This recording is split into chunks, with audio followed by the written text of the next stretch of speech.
Hello, everyone, and good evening. Thank you for being here on a Friday night. And welcome to our Zoom fans who are here with us as well at UNT tonight for our second alumni reading, this time featuring two of our essayists. One, Cade Mason, who earned his MA in 2021, and Clinton Crockett Peters, who earned his PhD in 2018. I was lucky enough to be Cade's thesis director as well as Clint's dissertation director. And so it's a very moving experience for me to be standing here tonight, welcoming them back, hanging out with them today, and then later tonight as well. So I'm going to get started, and Clint is going to go first because Cade went first during the masterclass and Q&A today.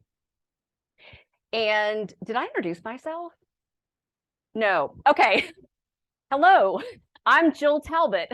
I'm a member of the UNT Creative Writing faculty, and I teach nonfiction here at this wonderful university. So in reversing the order, we're going to start with Clint tonight. One of the goals of the creative writing faculty here at UNT is that our students' work has a life beyond the classroom, beyond the workshop, beyond the department, beyond the university. And tonight we're seeing a testament to that Cade's thesis is the book that you'll be hearing from tonight, buying, getting signed, and reading, if you haven't already. Clint's book, second book of essays, is an updated, revised version of his dissertation here at UNT that you will also be hearing from tonight, getting signed, and reading, if you haven't already. So without further ado, I will introduce these two men who are dear friends to me now. First, Clint. Earlier today, when Cade, Clint, and I descended the steps of the language building after the master class on our way to lunch at a taco place just off the square, Cade and I turned toward our cars in a parking lot while Clint announced a request. Okay if I walk? He said, I used to walk all around here, getting off the A train and heading to campus. I'd like to walk, a bit of nostalgia. Waiting for Clint with Cade at the taco place, I watched out the window until I saw him cross the street, stood as he stepped in to say, no nostalgia. It actually felt like I'm still here, a student at UNT. It was great. In an essay by Philip Lopate called Reflection and Retrospection, Lopate explains, the trick, it seems to me, in the memoir and in the personal essay is to establish a double perspective, which will allow the reader to participate vicariously in the experience as it was lived. The confusions and misapprehensions of the child one was, say, while conveying the sophisticated wisdom of one's current self. In any autobiographical narrative, heart of the matter often shines through those passages where the writer analyzes the meaning of his or her experience. The quality of thinking, the depth of insight, and the willingness to wrest as much understanding as the writer is humanly capable of arriving at, where the writing takes an analytical, interpretive turn. These, Lopate says, seem to me the reward of prose. While Clint didn't recount the dual perspective during his walk today, though surely he will in a future essay, he performs the dual perspective, reflection and retrospection in beautiful and vulnerable ways in his work, adding layers to the moments of experience.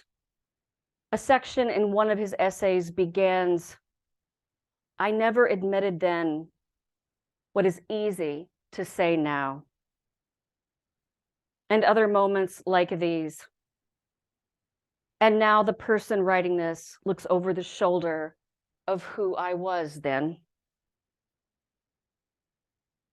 I told myself at the time that I climbed mountains to get in touch with a slice of the Earth's physical plane, not done justice by nature calendars. But it was a flight from other concerns, an escape from the me I needed to be in order to wrap my brain around the experiences I was having and going to have. I still do this now.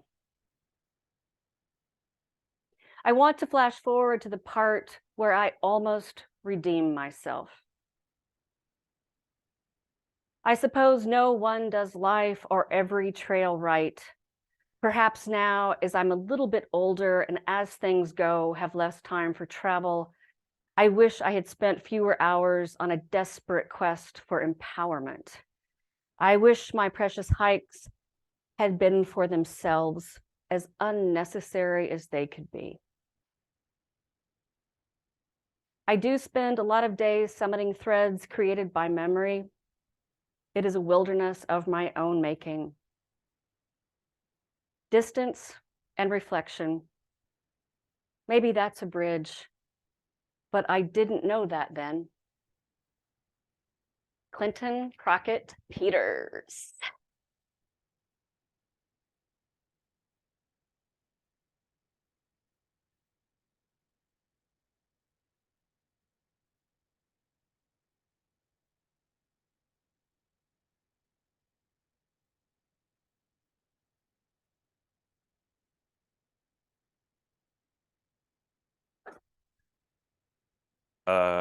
Jill's my hero. Thank you, Jill. That was pretty cool. Thank you guys for being here on a Friday night. That's pretty awesome. You guys are awesome. I wanted to give you guys a choice. We all like choices, right? Do we like choices? Which book do you want to start off with? Cockroach book or Mountains book? Do you guys like voting? Raise your hand if you want the cockroach book. Okay, I think you guys win. Oh my God, I'm getting feedback, aren't I? Okay, ooh, another choice. Do you guys want to hear about the prairie dog lady, Linda Watson, who saves prairie dogs? Or do you want to hear about cockroaches?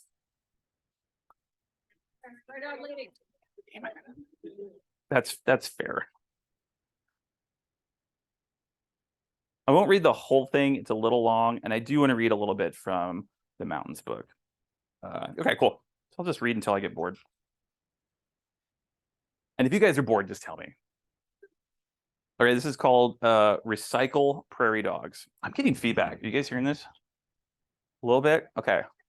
Okay. It might just be me. All right, Recycle Prairie Dogs. In the driveway of a farmhouse outside Lubbock, Texas, Linda Watson, age 64, greets me wearing a grimace smile, short gray hair, and a dust-covered banana slug yellow t-shirt that reads, Recycle Prairie Dogs. Filthy creatures, she says. What am I doing wrong? I'm doing something wrong. I'll put it lower. How about that? What if it's where I'm standing? Jill, you were over there and it was okay, right? Maybe that's it. Maybe I'm just underneath the speaker. That's better, right? Right? Yeah, that was it. The speaker was right there. Filthy creatures, she says. No, hold on, I want to get it right. Filthy creatures, she says, cocking her head. She refers not to the rodents in her shed, but to the college-age men who rent her house, which is now awash in garbage. It's still doing it, right? What am I doing wrong? Put up here? Okay, thanks. Are you Daniel? Oh, good to meet you, man. Yeah, I like your sweater. Like right there? Okay. Can you even hear? Is that working?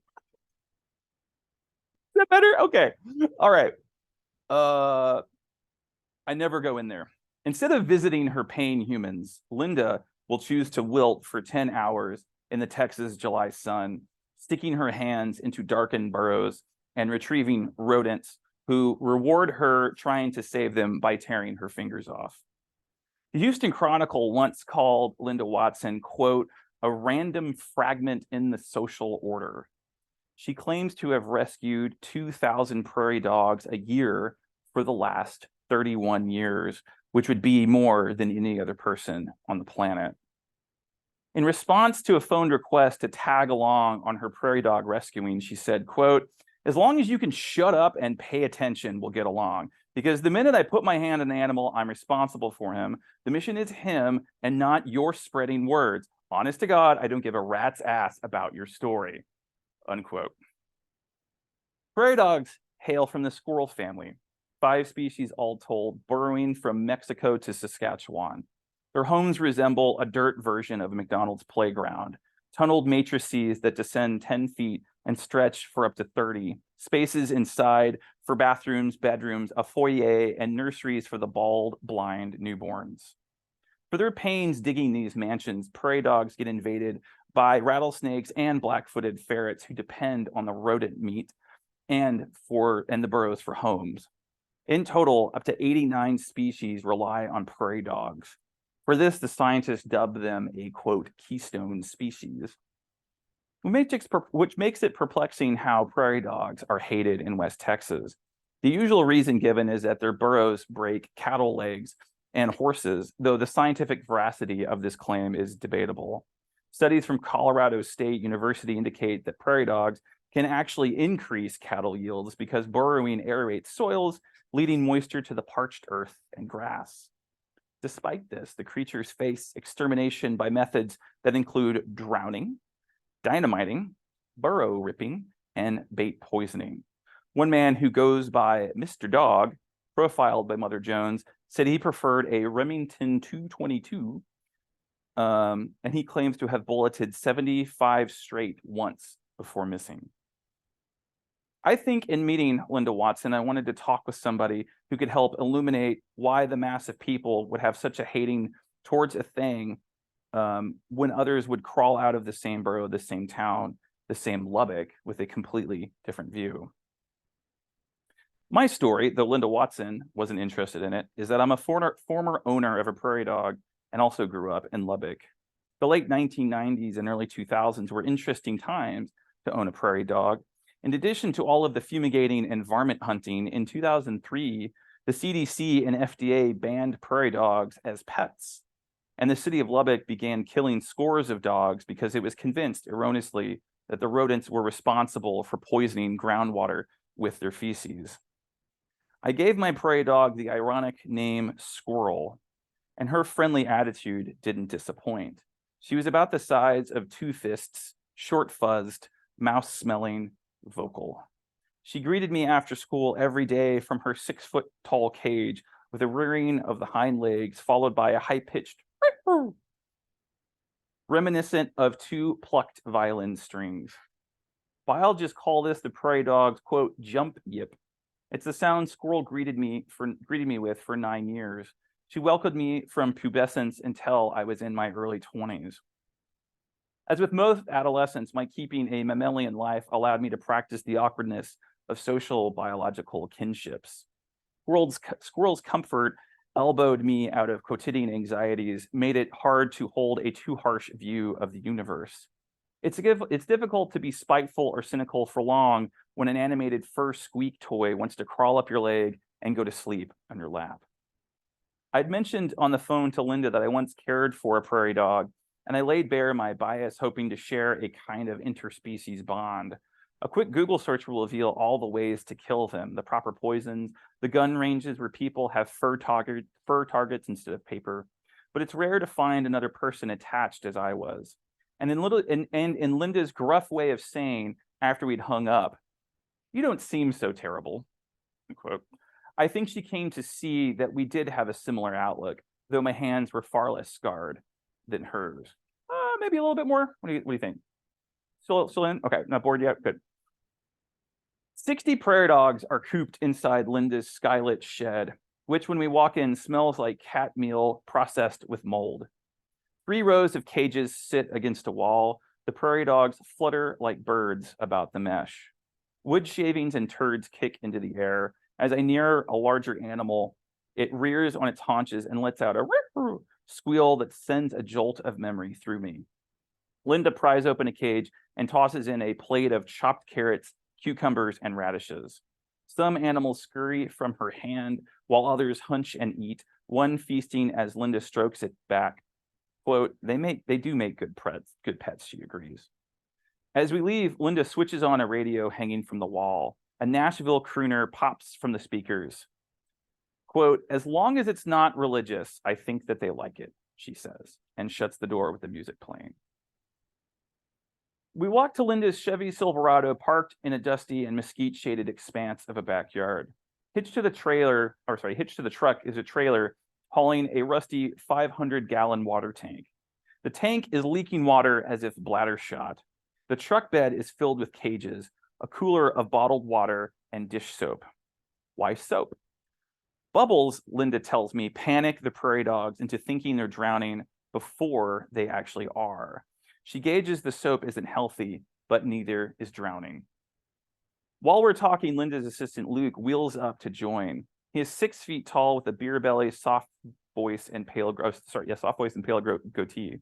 Luke made friends with Linda 30 years ago and has worked for her since retiring, scooping up prairie dogs and driving. Quote, I can't sit around all day watching TV. My retirement is catching prairie dogs, Luke says. He claims he's seen Linda give mouth to a waterlogged prairie dog, wrapping her lips around its snout. He says, shaking his head in disbelief at the memory, quote, she's the prairie dog guru. Nobody knows more about dogs than she does. As I read on the front, actually, I'm going to skip this part. Cool. West of Lubbock lies a now closed Air Force Base turned community college, truck driving school, hovercraft testing site, and technology center. The administrators decided a few years ago that all animals were welcome on its grassy property, provided they didn't overrun the place, which now they have. Linda reaches across her dash for one of a half a dozen keycard passes to show to the uniform attendant. They must trust you a lot, I say. She shrugs. They have to. I'm the only one who does this. As we drive up, it looks like everything has run amok on the base besides mammals. Old barracks stand with broken windows and collapsed rotten roofs. The grass is ankle deep in sage, swarmed by mating dragonflies. An antiquated air traffic control tower leans and suffers vines spiraling up its paint-chipped stairs. Last year, Linda spotted eagles out here, 4 or 5 species of fox, coyotes, skunks, raccoons, and burrowing owls, which can't exist without tunnels to live in dug by prairie dogs. Linda aims a finger at a foot-tall burrowing owl standing sentry over its bunker. Quote, there's a whole family there living like they're supposed to, she says, as we drive around. The sun glowing over everything, the grass lining up like the military once housed there. Beaming at the wild, Linda looks content, stoic, her skin a deep tan, her eyes aimed at the ground like lasers. A little bit more? I was thinking about it. Should we switch? Okay, let's switch. Okay. You guys still want a choice? You guys like choices? Okay. I like choices. Do you want to hear a little bit about hiking Mount Fuji, or do you want to hear about me getting wasted in the town I lived in Japan? Wasted. I agree. This is called First Bow. I have to skip around a little bit. How much time do I have? 1 hour. 15 minutes. Okay, let's see. First bow. When I was 24, I met Naoyoshi-san, my new boss, and we drove up a corkscrew road through the mountains to a village called Kosage.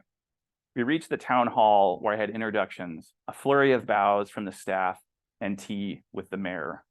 We exchanged business cards and bows, and Naoyoshi-san, mad scientist, white hair, and beer belly, drove me to the apartment, which when Brian, the former English teacher, left in a few days, would be mine.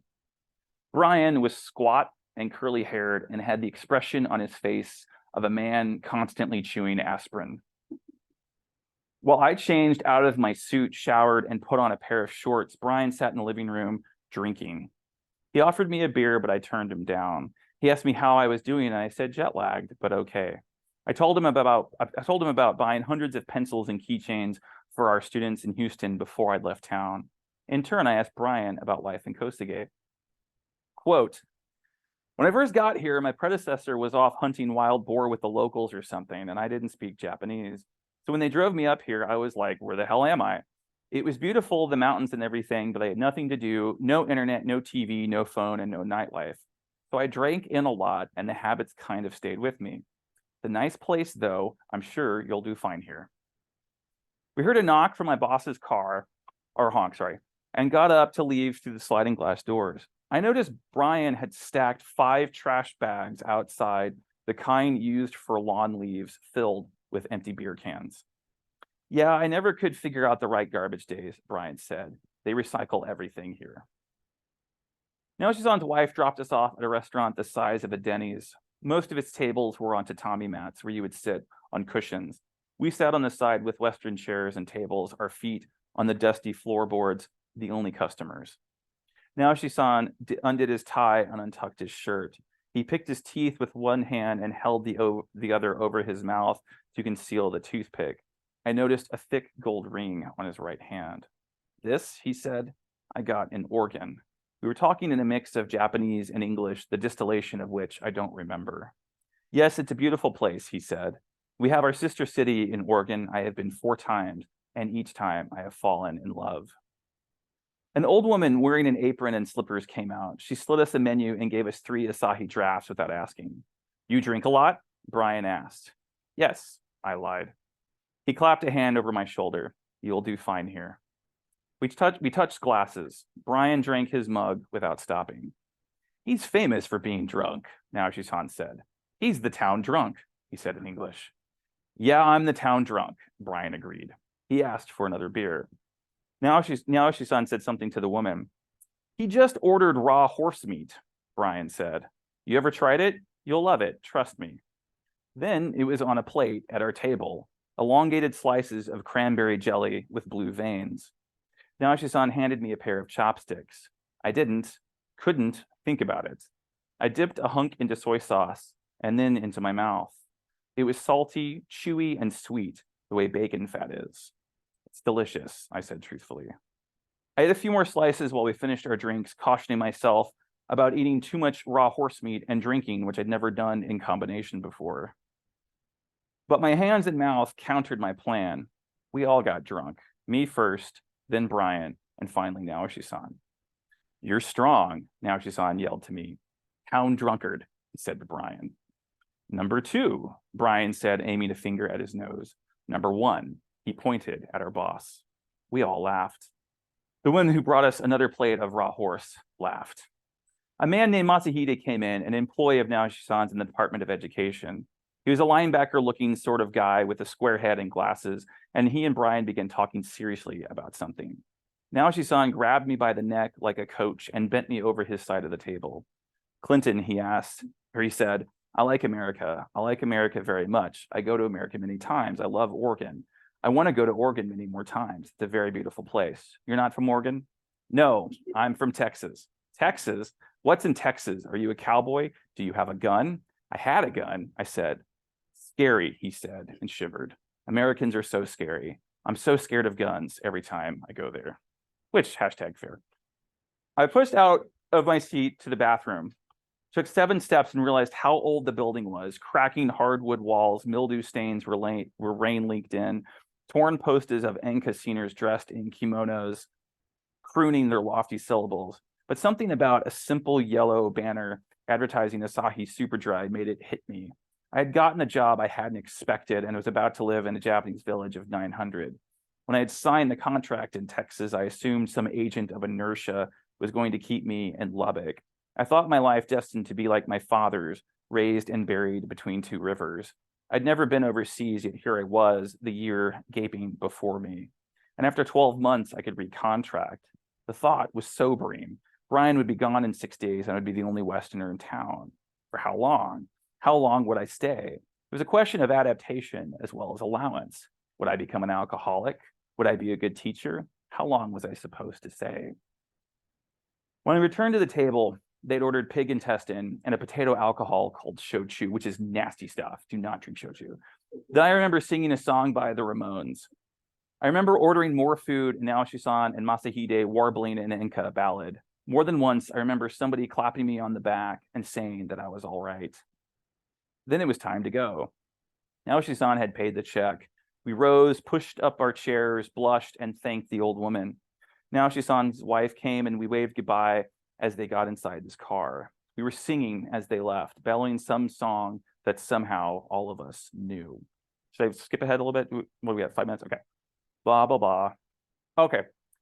We didn't say much as we went up the road until on a bridge just before the apartment, I looked over the river that appeared silver beneath the towering shadows of mountain and said to Brian, man, it's a beautiful joint. Brian took a deep breath and said, you know what, man? Fuck Japan. I'm glad to be leaving this motherfucking place behind. I know you told me not to drop F-bombs, but that was like in that, he really did say that. Okay. Later, Brian would tell me how our job makes us recontract in February when the snows piled over the hoods of cars and you had to wear long underwear every day. Brian was from Georgia, warm southern Georgia. Yeah, it was a bad time, he would say. He tried to apply again in the spring, but the decision had been made and I had been hired. We stumbled the rest of the way home wordlessly and went to bed on futons in separate rooms. In a few minutes, I could hear Brian's snores, which were like the troubled sleep of someone with a cold. Let's skip ahead a little bit. I stayed out there for, oh, wait. Oops, really bit more. Closed my eyes, but woke up soon, my stomach somersaulting. I took a breath and called myself, amazed I'd handled all this new meat and alcohol. But then, of course, as if remembering were the trigger, I rushed outside through the sliding glass door and vomited by the pile of beer cans. I stayed out there for a few moments while wind rolled in off the hills, keeping my stomach cool. I tried going back to sleep, but after an hour, I saw a light coming through the window and wandered outside. I was sluggish and dizzy, but was able to climb a knoll at the end of the road and saw that my new place was at a bend in the river. The main village opened up before me, the town hall next to the one traffic light, the one police station with its sole officer, most of my students' houses, the schools, the gym, the gas station, the volunteer fire department. The glow was coming over the mountains in the back of town, the theater's lights coming on. I'll skip the paragraph. The Kosage at the first light was something I'd known. Houses I'd not known, sorry. Skip that again.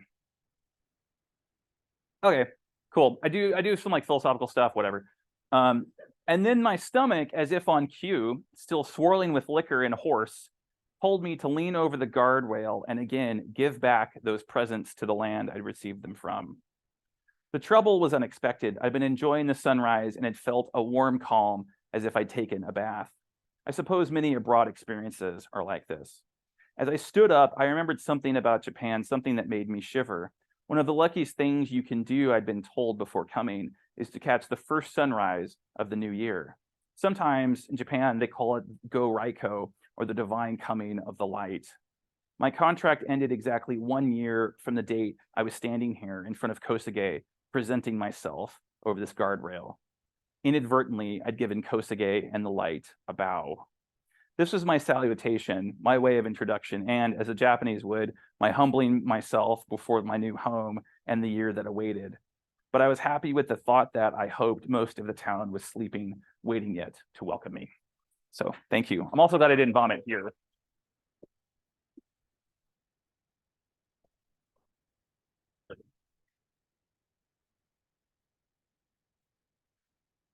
Having a very informal evening.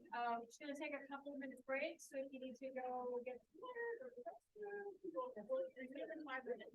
Okay, thank you.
Okay, we'll resume in 2 minutes.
Okay, I'm going to play NPR reporter and say, if you're just now joining us, I'm Jill Talbot, member of the creative writing faculty, and we've just enjoyed a reading by Clinton Crockett Peters, and now I'm going to introduce Cade Mason. A year ago today, on March 3rd, 2021, Cade Mason submitted his master's thesis, Engine Running Essays, to his thesis committee. The thesis, a collection of essays about growing up in West Texas, about queerness, about growing up in the grip of a conservative Church of Christ community, about driving dusty roads and looking out the windows of homes, of cars, and of the self, would go on to be selected as the runner-up for the prestigious Gorney Prize, a prize awarded to a first collection of essays by the Ohio State University Press. Earlier today, during his talk, Cade spoke of what's known versus what's imagined, encouraging the writers and the audience to consider pushing beyond what's known, what's seen, to what one imagines. For what one imagines, he noted, is its own kind of truth. In an essay from the collection titled Roadside Crosses, Mason writes, I worry sometimes about how memory exaggerates, how it might create from nothing. I worry that what I believe I've lived, that what I've seen isn't really how life happened, that it's just one version of the truth. In some ways, maybe a false belief. But then it isn't lying, I think. It's the process of seeking out the truth in pieces. So many of Mason's essays take the reader down roads through the flat dust of West Texas distance. So I wanted to give you all a map, an atlas collage of the landscape of Cade Mason's essays, charted by the lines of his work. I'm headed out west on the beginning of that 300-mile stretch toward home. Looking forth, we assume, to the sun. Our father sees our mother's unhappiness. He sells his land, his cattle, his chickens. Our father straddles the rooftop, calls out our mother's name. She looks up from the flowers she beds in orange pots, stands, pulls away from dark earth, shades her eyes from the sun's rays with a hand. Maybe to make a thing known is to lead it closer to its end. They sit, engine running, air blowing cool, dashboard glowing dim for hours, much longer than they meant to. And I think of inheritance, the things we carry from one place to another. I know that I won't tell him what I've seen or that I see it all the time, that I worry here and everywhere. He glances for a moment, not back into the mirror on his door, but to the scenery beyond it. The blur of a dried yellow ditch, cracked wooden fence post and barbed wire, unending mesquite. At times I catch my father looking off like this, locked in, gone, for just that moment. And his mother's reflection in the glass is like a phantom on its either side. Her body flies through empty fields and cuts through every tall telephone pole and the small dips in the wiring between them. Most days, it's just a mother and her son. She's young, even when she doesn't feel it anymore, only 26. When she walks the aisles of the grocery store, those long scuffed floors, all checkered blue and white, she's often stopped by strangers, gray and grayer men and women with thin backs bent like question marks, tissues bunched tight in wrinkled hands. They tell her that she's beautiful, and she is. Home, he thinks, is not too far, but far enough away, just 4 or 5 ABBA songs from town. Pump jacks rock in place on either side of them like anchored ships, each bound forever to a here. He says he can't imagine what it's like to be alone most days in a lonely place. He watches his mother look down into the water, how she smiles, how that smile turns into a bitten lower lip as she pulls the plug inside the drain. And there's the sound of the music, his father's whistling through the house, and water bubbling in the sink and draining out, escaping. Everything sings out for a reason, to find something, maybe. What's been lost? Cade Mason.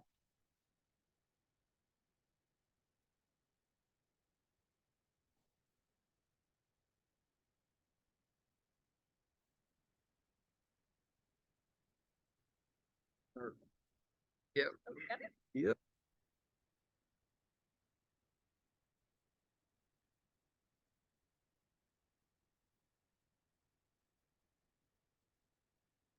Can you hear me okay? Okay. It is super, super cool to see. Let me go this way. All right, let's go this way. Yeah. Put it on my shoulder. Okay. Like, yeah. This is not my 25 minutes. Should not be part of it. Okay. Does that work? All right. So I'm just gonna keep this, I guess, in my pocket. All right, so it's really, really cool to see everybody here today. First of all, thank you for coming out and for spending some time listening to us read, especially for my fellow queers out there who are missing RuPaul for this. I'm so sorry about that. Also, the other thing too, I'm not going to give you a choice. I'm going to be reading from my, I'm going to be reading from On Roadside Crosses, which is actually the longest piece in my collection, but I'm not going to be reading the full thing.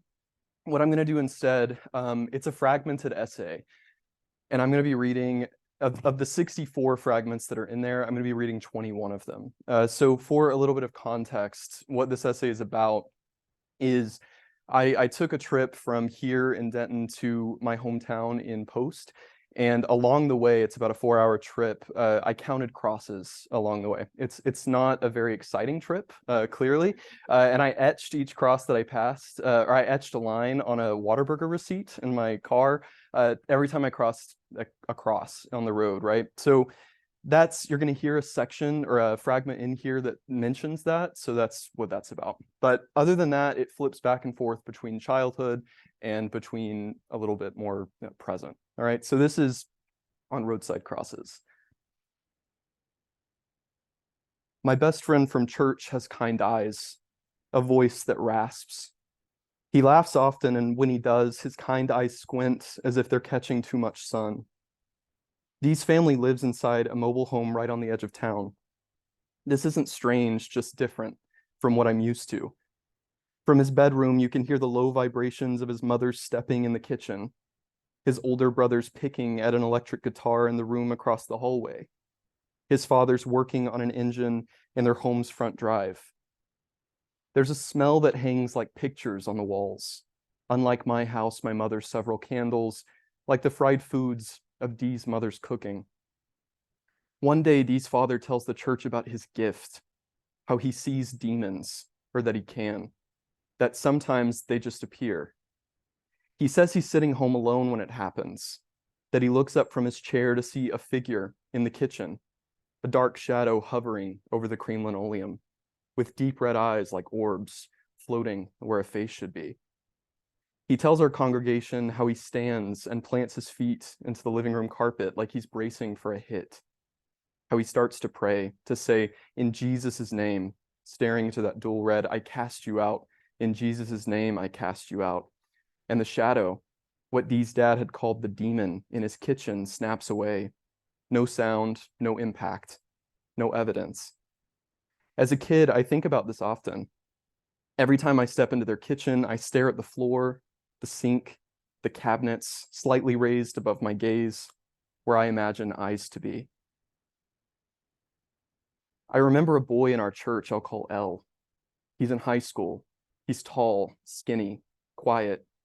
His voice, when he speaks, keeps at a higher pitch than the other boys his age. When he walks, his body follows in a jerk. His shoulders hunch. He holds himself together with arms wrapped tight around his stomach, and his face, at any time it's either bored or angry. I don't see El much, not even at church, but when I do, it's rare nights at his family's house. My father grew up with his. When we're over for dinner, he lurks in his bedroom, the space between his bedroom and the bathroom. He's like a shadow in the hallway. On the drive back home, I learned the reason why he looks so different from his family, why he doesn't share his mother or his father's face. He's adopted, my parents say. I learned this because he's just come out to his family. I'm 8 or 9 or 10, and I try to understand but don't. I hear my parents wonder how Elle's father could have gotten it so wrong, how he ever raised a kid to be. And my parents pause, and they remember that Elle's not his, not really. He is, but then he isn't. Sometimes Miss K takes her children's ministry to the McDonald's down the street. We walk there, it's so close, and there are so few of us to watch. She orders ice cream cones for all of us, a large fry for the table. She takes one from its holder and dips it into chilled white. We laugh and scrunch the features of our face, call it gross, but she insists, says, try it. So we each grab a fry at the center of the table. We dip our fries into ice cream. I'm hesitant, but I bite down. It's salty, sweet, good. See, she says, and goes back for another. You just gotta trust me. She presses vanilla on her tongue and smiles. Dee's brother's room stays dark, and I'm not so sure we're both allowed to be here. He starts up his brother's Sega Dreamcast, and it's zombies. It's blood, guts, splattered on the screen. We shoot them, curtains blocking out the sun, the outside world, with controllers like guns. Sometimes when we go outside and run around, we fake zombies out of nothing. We aim our hands at trees and at the sky. We climb the half pipe that his brother built one summer, aim at his family sheep in the pin at its base. Dee slides down the half pipe as the sheep let out their calls. I climb down slow until both feet embrace the ground. At the diner Dee's family owns, an old car hop, popular in town and bearing Dee's family's name, he takes me to the back, through the dining room, the arcade, and into the storage space behind an employees only sign. The dining room walls are covered with scribbled names, the names of both our fathers and their friends, and even those before them. But in the back, in the storage room, the walls remain bare, nameless, the solid tan of unpainted wood. That is, until Dee uncaps a pen and writes his name, claims the space, and I write mine nearby, beside him.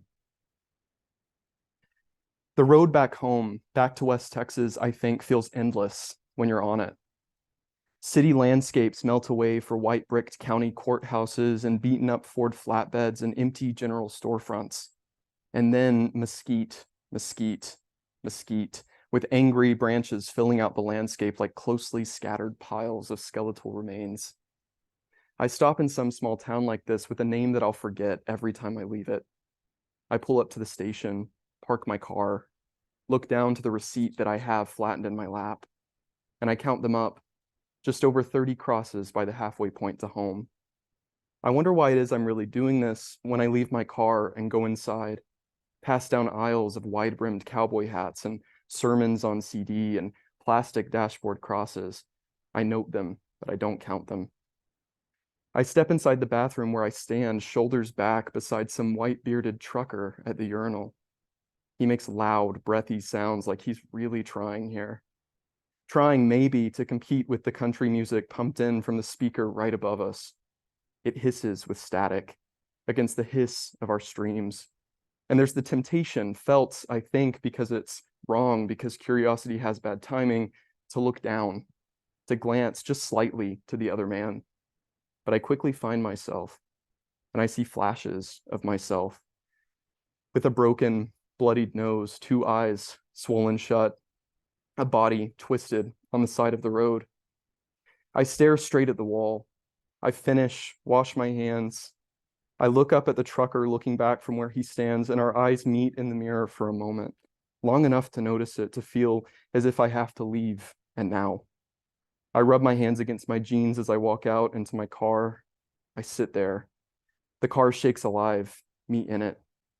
I pull away as the trucker walks outside and look to the rear view before the man can see me. I leave the station. I pause, turn, converge back on the road. I hit 50, 60, 65, 70, 75. I'm reaching 80, and I coast. Not too far out from that drive-through town there, at the base of a telephone pole, a roadside memorial with a faded name and a picture at its cross's center.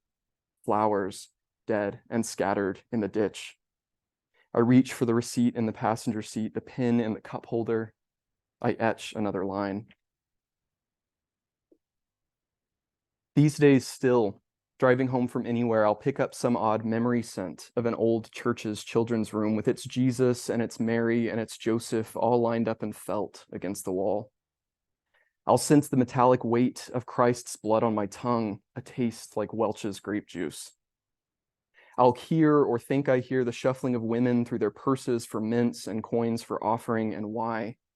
I'll tell you, and here we get the truth, that I've tried for almost 10 years now to put some distance between myself and God, between myself and Christianity, between myself and sometimes family. But then what happens when the self is tied up in what it's tried so hard to move away from? Sometimes I feel as if I'm running, attached to something, weighted by a rope, that though I've stretched the greater length and though I know that length's behind me, I'm forever tied to it, bound to it. And there's the knowledge clear to me in this feeling that even if I were to break away completely from whatever holds me at the other end, some worn identity, the rope will go on hanging around my neck. Wherever I go, the excess of my memory, a noose long tightened to myself. One day, and still I'm 8 or 9 or 10, Miss K stands in the children's room up front, ahead of all of us. She's talking about God and how he speaks to us, how we might speak back to him in tongues, she says. Who's heard of tongues? I have, and so I raise my hand with all my friends around me, like roll call. My little sister, she's a row or two ahead, she raises her hand too. Good. And Miss K smiles. Now, she says in a sing-song sort of way, who here knows how to speak in tongues? I raise my hand with all my friends around me, but I don't know how to speak in tongues. I've never spoken in tongues. I just don't want to be the outcast. My little sister sits still. Her glasses appear thick where they frame her eyes and reflect at an angle the bright lights of the room. Her hair looks big and brown and bushy. She folds her small hands together in her lap. She does not know how to speak in tongues. She does not know yet how to lie. My little sister's the outcast, the only one who says that she can't do what Miss K's asking. And Miss K puts her hands together, smiles, nods her head, like she's made a new discovery. Thank you, she says to my little sister, for your honesty. Miss K puts a movie on and walks over to my little sister, reaches out. My little sister takes her hand and stands. They walk over to the doorway, what leads out into the lobby of the church, and Miss K switches off the lights. My friends, my little sister's friends, all stand up and get comfy, bean bags and pillows, blankets for further comfort.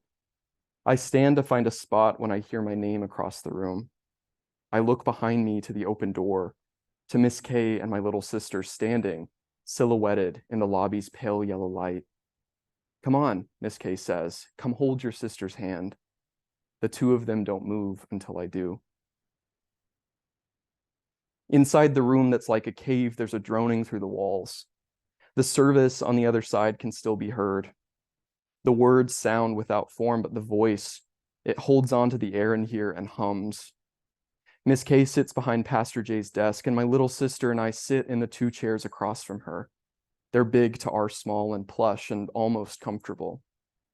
Behind Miss K on the wall, there's a painting like a rainbow, faded, jagged lines of color bleed across the canvas. The whole thing frames her head, her smile. And I can't help but feel like I'm in trouble, like we've both been caught for doing something wrong, my little sister by admission, and myself by no fault here but relation.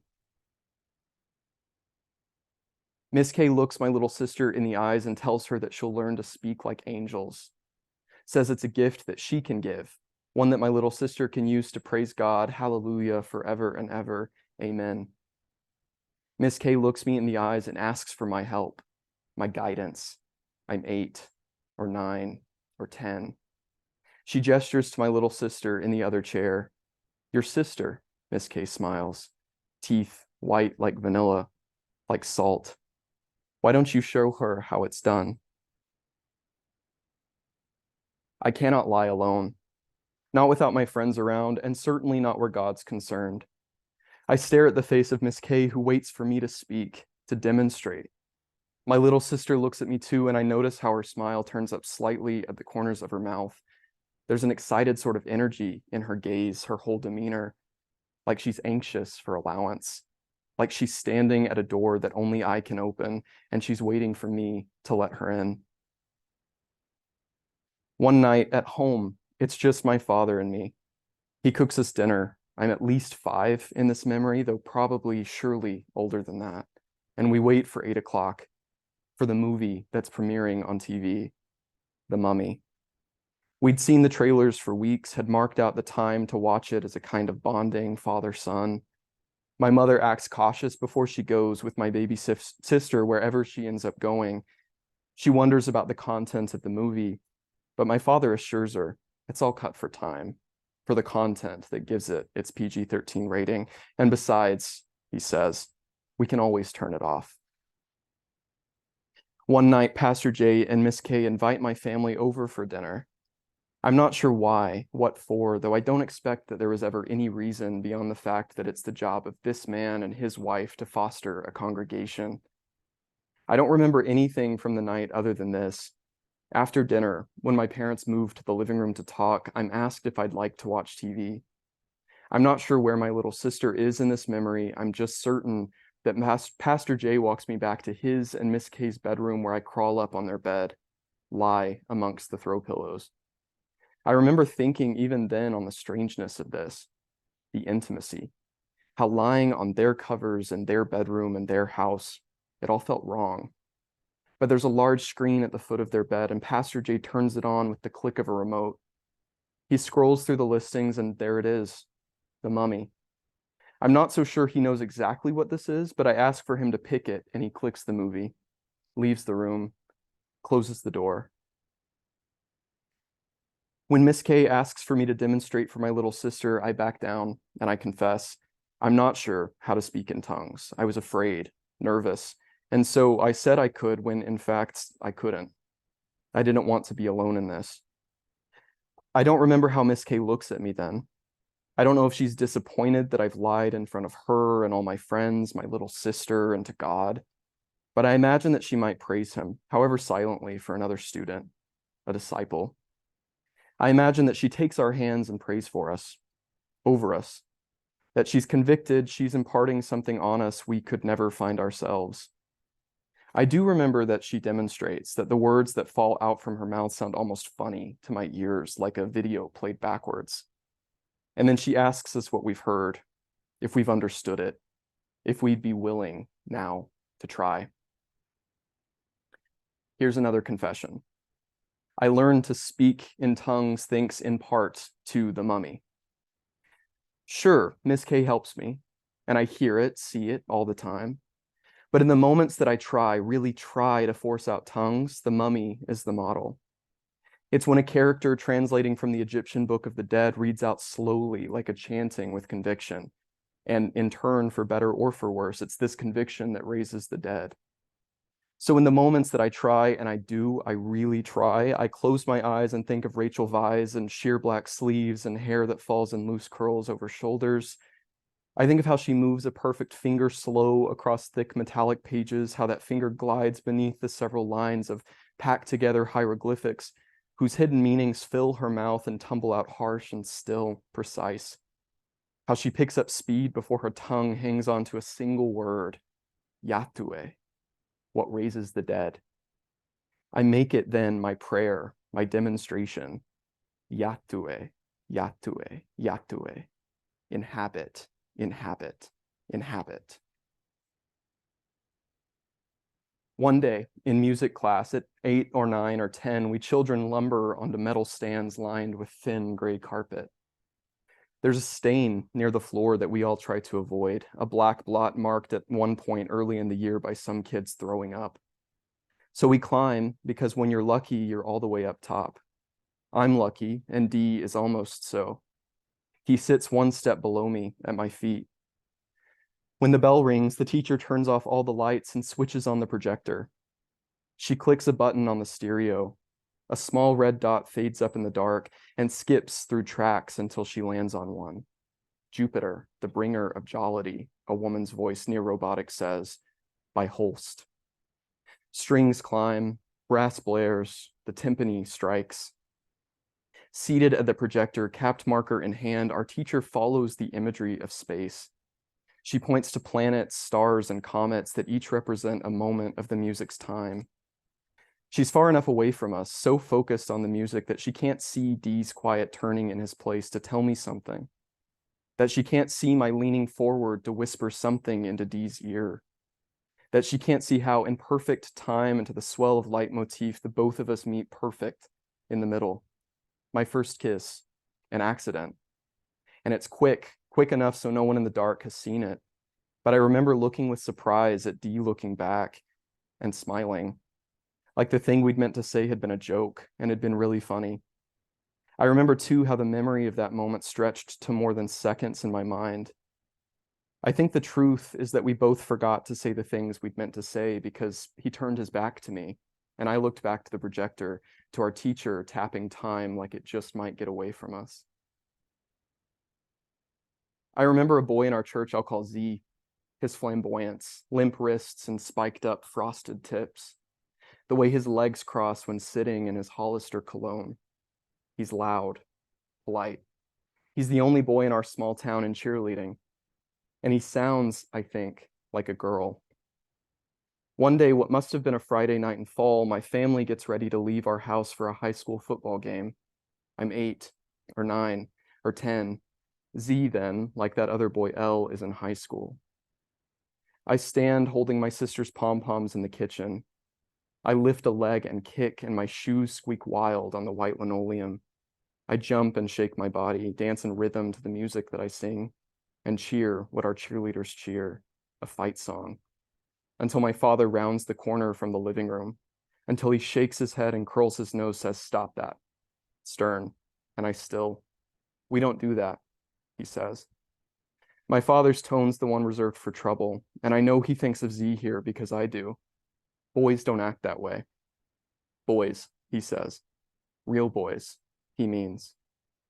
Back at church, I notice how my father presses his hands deep into his pockets around Z, how my mother smiles back but drops it when we leave. In the car ride home, they tell me that I need to stay away from him. I don't know why, but I think I must, that it has something to do with cheerleading. One day, during recess, we children gather on the track.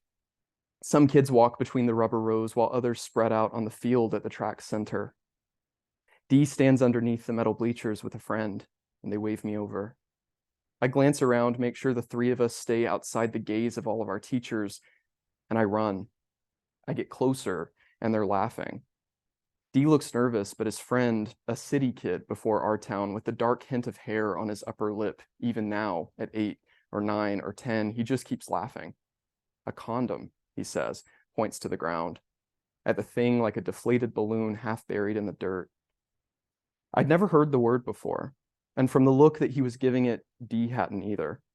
So we cock our heads. We laugh with the kid who knows, at this off-white creature, what reminds me then of shed snakeskin, filled at its end with something like a liquid. And the whistle blows and we're running back. Condom, I think, but I soon forget the word. The next day, we go back, it's gone. And the next, back on the playground, not the track, we play Titanic on the big slide. All our parents have it now on VHS, and so we've seen it some before. The ship tilting to its sinking pose, people tumbling down its decks. This game has us climbing up and up the metal slide. We thumb the surface pockmarks as we go. We reach the top and we pull ourselves up, extend a hand down to fellow passengers. "Come on," I say to Dee, still climbing. "Take my hand." And he reaches out. And his hands, each finger's wrapped today in a colorful Band-Aid. When Dee takes my hand, I grip and I ask him what they're for. All those Band-Aids. "Warts," he says, and I let him go. I rub my hand until it's hot against my jeans and watch Dee slide down to the bottom, into the icy waters, into the sand pit where he stands up, brushes off the layer of dirt his clothes caught going down. And my best friend looks at me, and he looks to his hands, and I can't say why I did it. Sometimes then I try to picture how it happened. When Dee, home alone or alone inside, let a tissue wave over a candle's flame. When he held it there and he lowered it, curious, until it caught, too quick to stop it. I try to picture what it's like to have fire race along one's body with a helpless speed, to watch it eat the skin of one's own hand. A taste, I thought then, and think still, of hell. I imagine how he screamed and how that scream filled up the spaces of his house. His father may have been outside working on a car, may have heard his screaming through the walls. Or else Dee stumbled to the kitchen, to the place where his father's demon stood, to scream into the phone, to his mother working at the car hop. Maybe he ran out the front door into his grandma's house nearby, a short run, and I picture how he held his hand ahead of him in a claw, bright pink, raw, or maybe clutched so near his heart, like some fleshy spider dead on its back, curled into itself. In any case, Dee doesn't show for school one day or church, which is when we hear about it. And after school, my mother takes me to the dollar store in town. She buys a toy gun and we say that it's for me, a sort of space thing, green with a weighted orange trigger. And she buys candy, what I think he'll like, what I know I like. My mother takes me to Dee's house and waits inside the car. I'm nervous, but I want to go myself. His mother answers the door, and Dee stands behind her, his hand wrapped up in layers of egg white cloth like a mummy's. Of course, I don't tell him that I want him to take it off, the wrapping. I'm not sure then that's even what I want. It's not until later when I'm home and can't stop thinking of his skin, what it might look like beneath the new protection now that it's all gone, if he'll still wear his band-aids, if his warts were burned clean off. Thank you so much.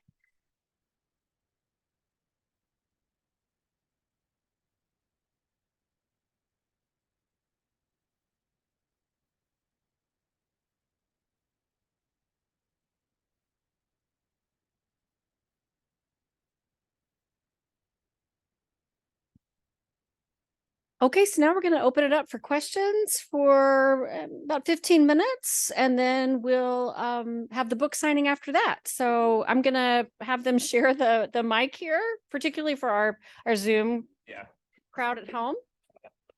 Sweet. Give us some hard questions. Yeah. Oh, Cade really wants to answer this one. Grading student essays. Yeah, no, we had like talked a little bit about this in the Q&A before, how like there's just not like a ton of time when I'm trying to adjust to like working where you are. But I think that I feel like my next project, I toe the line so much already between nonfiction and fiction that I've really wanted to play more with fiction. So I'm thinking in that direction. I know that might make you happy, Madison, but yeah, that's kind of what I'm thinking, but I don't necessarily have any works in progress right now.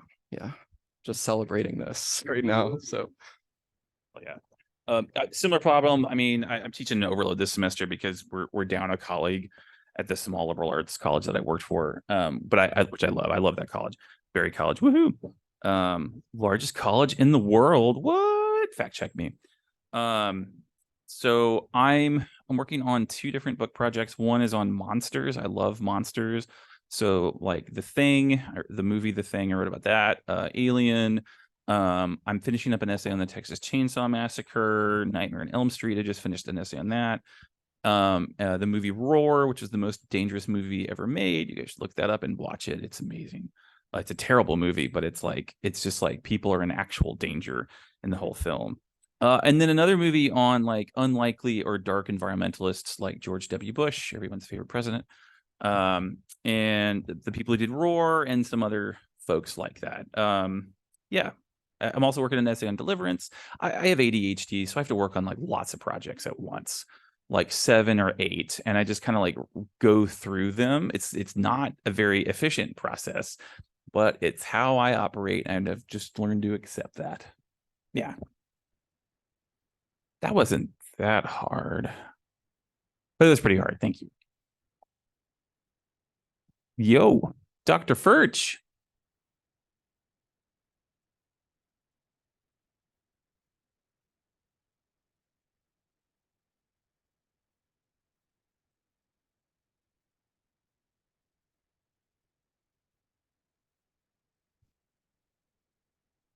Yes, to all of the above. I'm a journalism school dropout. So I started in journalism school in undergrad. My dad was a sports writer. And I knew I wanted to write when I got out of high school. I just wasn't sure what. So I started off in J school. And J school taught me a lot. Like interviewing people was really handy, writing to a deadline, being hardcore with knowing your stuff. And that was really good. But what I didn't like was I felt very restricted, particularly formally restricted. I don't think I would have been able to put that in words at the time, but looking back, that's how I felt. I felt like I was, you have to do like the reverse pyramid form, or even if you do long form journalism, they still want like a narrative structure, beginning, middle, and end. And I just didn't want to do that. I wanted to do different things. So I started in fiction because I thought I wanted to write novels, but fun fact, novels are hard.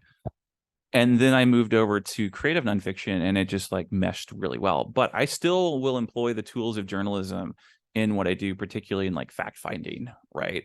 And some of the things I do are like more quasi journalistic. I wrote this thing about actually it was in Denton about urban coyotes and urban bobcats. I do love the title. You guys know what when you hear the title, it's called "The Cats and Dogs That Eat Cats and Dogs." I thought that was a pretty good title. And that was way more like straight journalism. I'm like not in it really as a narrator, and I don't like connect with it personally.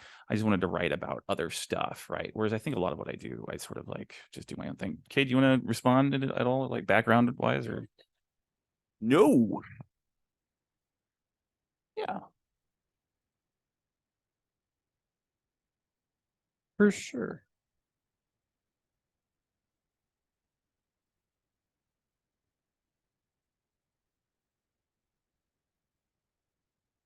For sure. Yeah, no, I had talked also too a little bit earlier today about how a lot of the work that I'm doing is in this book at least is referencing memory, and again trying to figure out it's like an investigation of memory. So there's not like a ton of traditional research in the way that I guess would be more journalistic, but that one might get the closest to it, because even in the parts that I left out, again, it's 64 fragments and I only read 21 of them.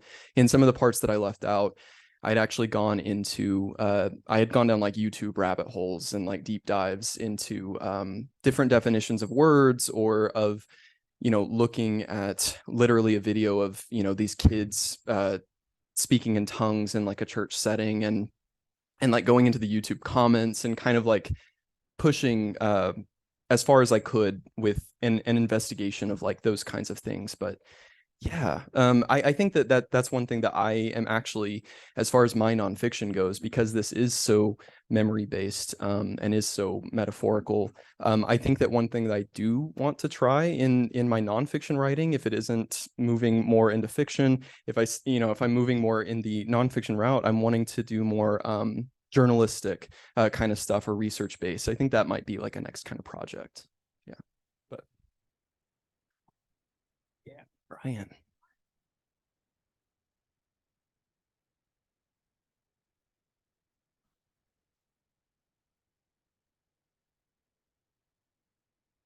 Want to go first? I do.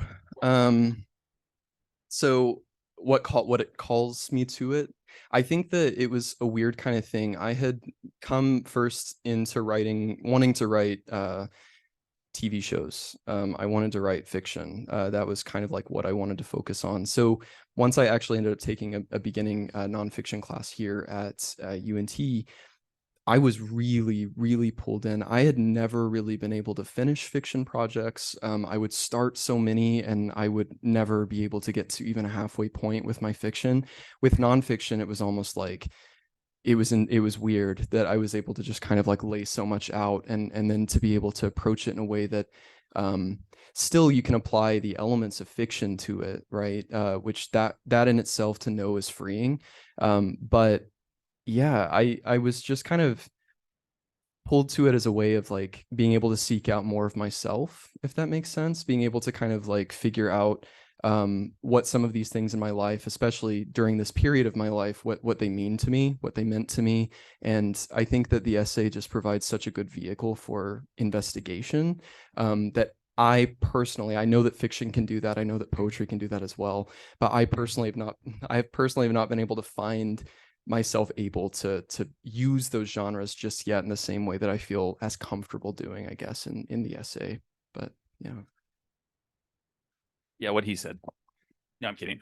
I also like fiction. I still occasionally write fiction. I do find it harder. The essayist and memoirist Gerald Walker once said in an interview that I went to that did anybody here ever watch like Supermarket Sweeps or any of those things, right?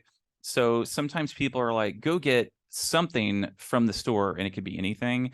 And some people were good at that, and other people were like, what do you mean I could do anything? And I kind of feel that way, right? Where like with fiction, it's like I can do anything. I'm like, oh my God, what? But if I have like parameters, I'm so sorry. I feel like it gives me guideposts. Does that make any sense? So if they're like, okay, you can only get like this thing, and this thing. I'm like, okay, cool. Well, I can make that work. And so that just seems sort of intuitive to me.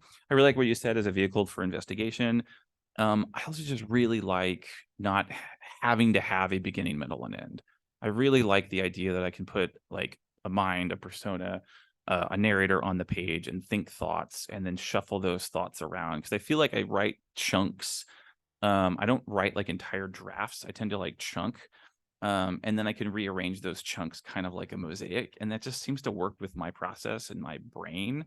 It's really hard for me to just write an entire draft all in one go. I just find that very difficult. But I mean, it's not like it's a better genre. I don't, it's just different. And that's just what I happen to work in. I mean, I love pretty much all genres. Anything I don't like, villanelles, maybe. I'm just kidding. Yeah.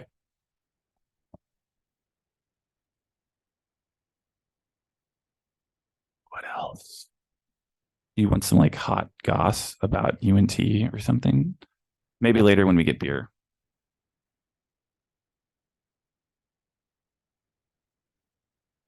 Yeah.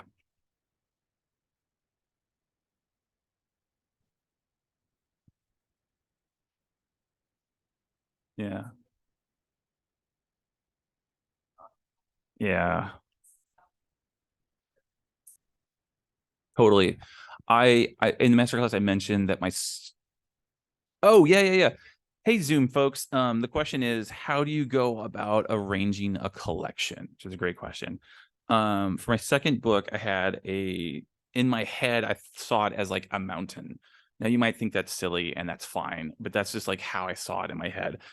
Joy Castro once told me that she saw To the Lighthouse by Virginia Woolf as like a column. Like there's all this stuff at the beginning, then there's like a compression of time and events that like extends, like I don't know how much does that book jump in time? Is like 10, 15 years, something like that. There's like this compression, and then there's like a huge section at the end, and like a major character dies in that compression. And so she saw it as like a column, or like a dumbbell. And I was like, oh, that's cool. I want to do a book that has like a shape. So I thought of it that way, but I also wanted to like start in one area, reach a kind of peak, and then get really humbled and have to like come back down. And in my second book, that's at least what I'm trying to do. The first book, oh man, I'm popping like crazy here. My first book is less of a like geometric design and more, I started with I had a prologue, where, fun fact, I eat seagull poop in the prologue. So yeah. And then I just started with two of the essays I just thought were stronger, because that just seems generally like a good idea, right? And I know the last essay of my first collection was really important to me because that one is about extinction. I researched all of the mass extinction events, and that just sort of like bookended, I think, the whole book. And I don't know, I think it works. Cade, what about you? Yeah. So when it came time, so all the essays that are in my collection were written over like a 3-year period or so. So when it came time to actually like compile them, some of them had been written way before, some had been written more recently. My book is split into 4 parts. The first part deals primarily with childhood. I knew I wanted that to be the case. I wanted childhood to be a good focus because my parents are both such presences in the book. So I knew that I needed to balance my mom, I needed to balance my father. And the way that I did that was by, I have a total 12 essays in my collection. I have 5 essays in total in the first part. The second part starts to kind of enter the territory of divorce. It's when we start to touch on that, because the book explores this kind of fracturing of family and kind of, again, what those like truths mean when there's so many different versions of, the same kind of story. So the part 2, what I do is I begin at the very beginning of my family's history and I work through to the very, very end. So that's only 1 essay in part 2. In part 3, that's where I'm like going a little bit more into depth with the divorce aspect. I'm still switching back and forth between both of my parents, but I try and that part 3 feels a little bit heavier because of the content, but also the forms that I'm playing with are a little bit more constricted. For instance, one of them called Blurs is just solid. There's no breaks until the very, very end of the essay. Child of the Clouded Brow, which follows that, mimics kind of the process of anxiety that I was going through at the time, right? Or the persona was going through at the time. And then part 4 of the book, the last part of it, is also 1 essay, similar to part 2, but this one is completely imagined. So it's an imagined truth taken from part 2. So that's how I arranged my book. But again, a lot of them, like, I think the very first essay that was ever written in this collection is the second essay of part 3. So it really did take some time for me to kind of, and it was fun. I think it was maybe one of the most fun parts of writing it, was actually trying to like figure out what shape it should take. But that's how I did it. Yeah, go for it. I actually forgot about this. Maybe I blocked it out, but I actually made a spreadsheet for both of my books where I talk about the essays. And in the spreadsheet, I had like length and like topics, and then like writing style, and then like various like emotions, I guess. And I think my hope was to have like different emotions, different styles sort of represented, instead of like grouping them all at once. And I felt like when I spreadsheeted it, it really helped me to see that, which things were together, and then sort of like shift them around. So in the first collection, the essay that for me is like the most personal, I just put like snap dab in the middle, like right in the middle, to sort of like center weight the whole piece, right? The whole book. At least that's the goal. And a lot of the essays were very like information heavy, and I wanted to space those out with some shorter, punchier essays.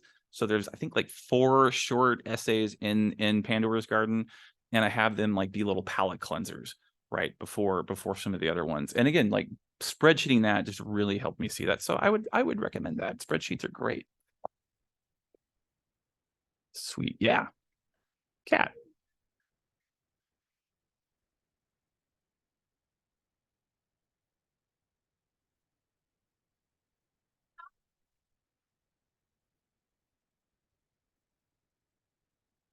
Yeah. Yeah. Yep. Mm-hmm. Yeah. Man, it's tough. So weird flex. I'm publishing this essay in the Rumpus about Jaws, and I totally assumed everyone had seen Jaws. But the editor informs me that like people aren't watching Jaws the way they used to. And so the editor was like, you need to give more context to the film that at one point was like the biggest movie in the world. And I was like, oh, okay, well, that's news to me. So I did. So I guess I would say ask other people. Like I'm with you. Like I don't have a good sense of like what people have seen. And I know in conversations, do you all know Kim Garza? Kim Garza is wonderful. She gets really annoyed at me when I just drop things in conversation, like movie references that I expect her to and I don't mean it to be like pretentious, but I sound very pretentious, and she'll point that out to me, which is a good thing. That you need friends like that, to be like, hey, you're sounding pretentious right now. So I think like, can someone help you who's maybe not a film buff, right? And it helped that I had this editor at the Rumpus that is not a film buff and just hasn't seen that many, and that's fine. Like who cares, right? I mean, that's the thing, is like we're all sort of in our own worlds now, right? I'm the same way with music. Like I am so ignorant about music. Like when people talk about music, I feel completely uncultured. But you know, I can't listen to all the music and watch all the movies. So yeah, other people, and you know, sometimes even if people have seen it, I think it's not that big of a deal as long as you're not like giving a thesis about the whole film. I think like brief plot summaries are totally okay. Don't spoil things unless I don't know, unless people, it's okay to spoil, right? Like I think it's okay to spoil, I don't know, like Darth is Luke's dad, right? Like we can right? Is that fine? Like I'm dead serious. Like I don't know what, like I'm getting old. I'm almost 40. So like I'm at the point where I don't know what the kids are doing these days. And like some of my students, like they're not as gung-ho about Star Wars as like, I don't know, like my generation was, you know, where everyone just loves Star Wars. I think, yeah, kids these days, which is fine. Like they like their own stuff. And now they have Marvel. And I just cannot wait when I'm a grandpa and like the new generation is like, God, Marvel's what old people watch. And like I'm just ready for that. I was sitting here thinking, when do I write about movies? And it was the essay that I just read. Yeah, so as far as I won't speak too much on this because again, I don't feel like I touch on it too much, but in that particular essay, for instance, I think that the only reason I was using a movie, the only reason I was bringing it up, was again to tie it back to the tongues, but also to make it known that like that was such a presence during that time of my life. And I think too that just including like Rachel Weisz, the sheer black dress and just kind of an image of what's going on in a moment that I pulled from in my own kind of experience.